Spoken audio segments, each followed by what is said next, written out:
Баршаңызға сәлем, сіздермен бірге Арай ПП. Бүгін ауызда еритін, фигураңызға зиян келтірмейтін ПП тирамису дайындаймыз. Алдымен 1 штук бананды, 1 жұмыртқаны блендерде езіп аламыз. Блендер болмаса, шанышқынында қолдансаңыздар болады. Одан кейін үстіне айран, какао, күріш ұнын, қопсытқыш қосып, тағы блендерден өткіземіз.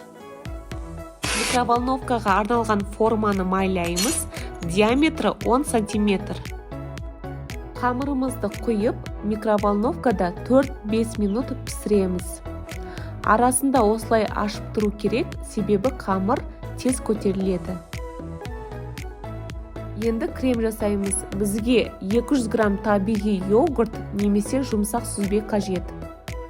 2 грамм қант алмастырғыш салып, араластырамыз. Үстіне 2 шай қасық қайнатылған қара кофені құямыз. Бисквитті формадан шығарып, суытып аламыз. Видеодағыдай майда бөліктерге бөлеміз. Менде трайфлға арналған кішкентай 2 форманы қолдандым, немесе бір үлкен формаға жасауға болады.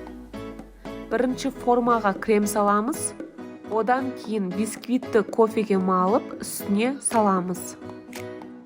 Үстіне крем бисквит қайталаймыз.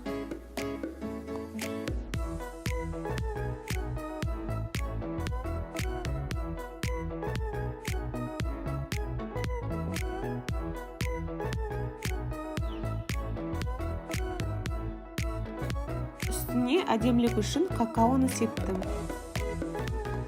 ПП тирамису шынымен де өте дәмді шықты. Мұнда мүлдем қант жоқ. Перекусқа, таңғы асқа жасап көріңіздер. Астарыңыз дәмді болсын.